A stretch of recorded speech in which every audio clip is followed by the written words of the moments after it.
Hey everyone, welcome back to Ball Pythons 365. Sorry I haven't been on in a while. It's been probably 3 or 4 days since I posted anything. Anyways, I've been waiting in the mail to get an enclosure in, and as you can see behind me right here, I'm gonna unveil that. In the meantime, I just want to talk about the setup and how long it took me to do it and everything else. Here's Abigail so you all can see her. So basically, I'm not going to do a setup video. I'm just going to talk about the enclosure itself, who I got it from, and if I recommend it or not. So basically, I ordered it from dubiaroaches.com. It's a 4x2x2. Many people will say that it's overkill for a snake of her size, which she's roughly around 2 feet long. She doesn't look that big because she's coiled up in my hands right now. But anyways, it took me, I don't know, about an hour and a half to get it put together and everything. And then I've had the heat running and making sure all the temperatures were good before I made the official move from one enclosure to the other. So what I plan on doing now is showing you all the setup that I've created now. And I'm going to unveil that here in just a few minutes. She's kind of being a little sassy right now. See if you can get a good look at her here. Say hi to everyone.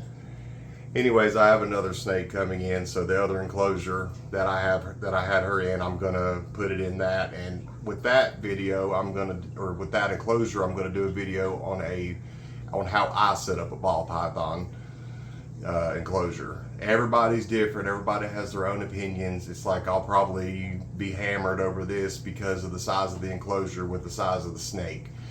I mean, the way I look at it is they need room to roam around and be free. You know, most people just keep them in smaller bins, and with them doing that, they'll feed them. They can't move around. They get obese.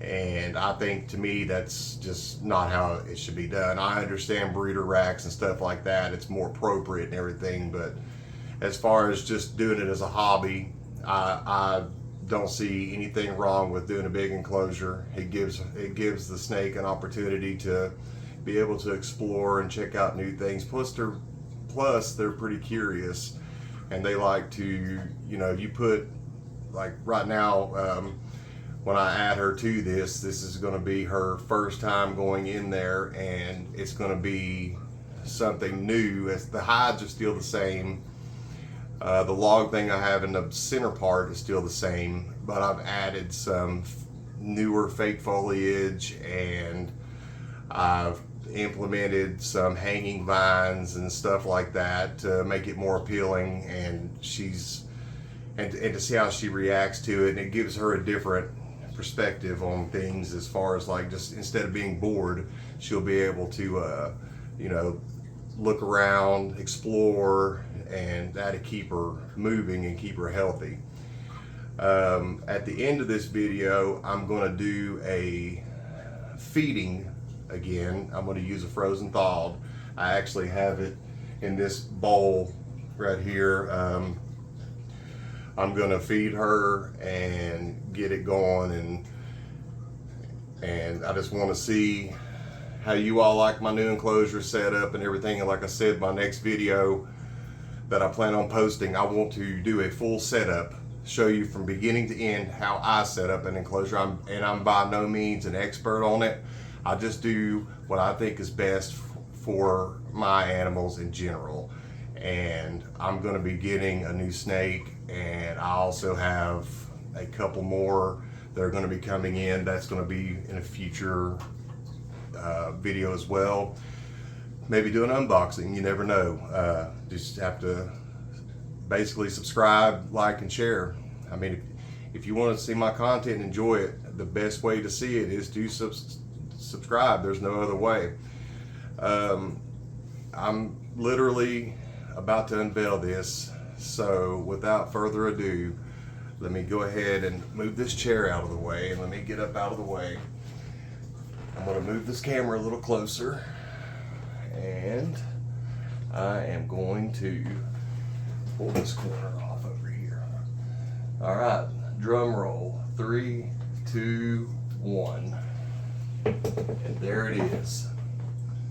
That's my new enclosure. Get this up closer. I've added all kinds of new foliage in there. I have stuff hanging down for her. I've got all the hides and stuff originally to keep the scent in. I've got more vines over here. I've got her water bowl. I've got everything is basically perfect. I mean, I may need to do a couple more, maybe like find some driftwood, some bigger pieces, and put that in there. I would love to. I'm waiting on the lake to go down, then I'm going to go explore. That way I can be able to do that.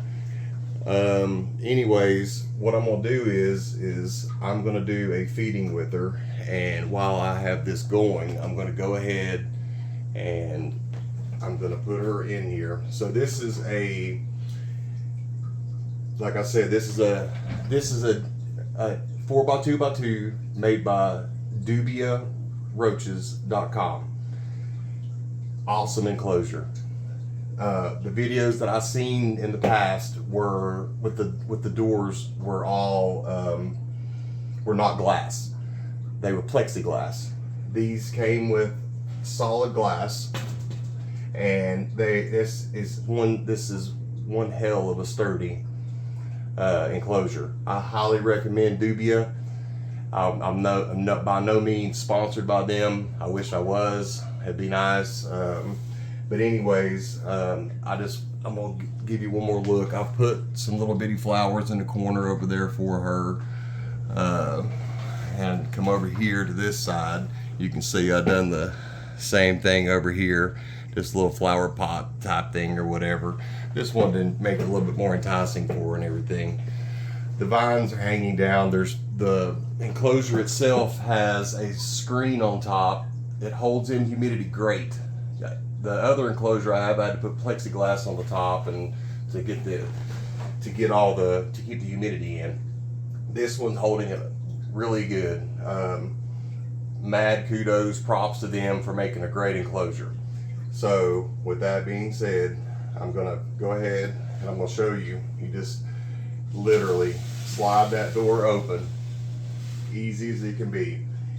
And I'm gonna set her right there.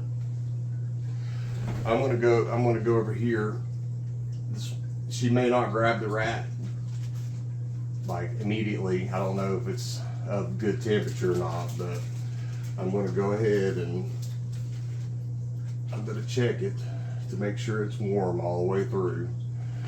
All right, so here's the rat from Rodent Pro. Highly recommend that you order your rats from them. They come in great shape, good sizes, great quantity and quality, and you can't beat the pricing either. So what I do is I just use my tongs and I'm just gonna clip it on the sides, and all I'm gonna do is first I gotta find her because she's slithering away. So I'm gonna bring this camera a little bit closer. She's went over here, so let's see if I can angle this right, because I want you all to hang on one second. I'm gonna do this. Hold on. If you can see her, you can tell that she's ready to grab this. So I'm just going to reach this in here for her, move it around, see if she's interested. Ooh, she grabbed it instantly. So it's been, I think, 6 days, going on 7 since I fed her. But I'll tell you all what, she's a great eater. But anyways, I just wanted to show you all my new enclosure and setup, and like I said, on the next video, be sure to subscribe, because I'm going to be doing a full setup on how I do it. Not everybody's the same, so just keep that in mind. Each enclosure is different. Everybody has their own viewpoints on it and all that stuff, and how they do it and what they use. So I'm going to put her hide back, and I'm going to leave her alone so she can eat. And hopefully by Monday or Tuesday, I'm not even gonna say that long. Just give me a little bit, and I promise I'm gonna do a full setup video on how I do it. So in the meantime, thank you guys. Remember to subscribe, like, and share. Thank you.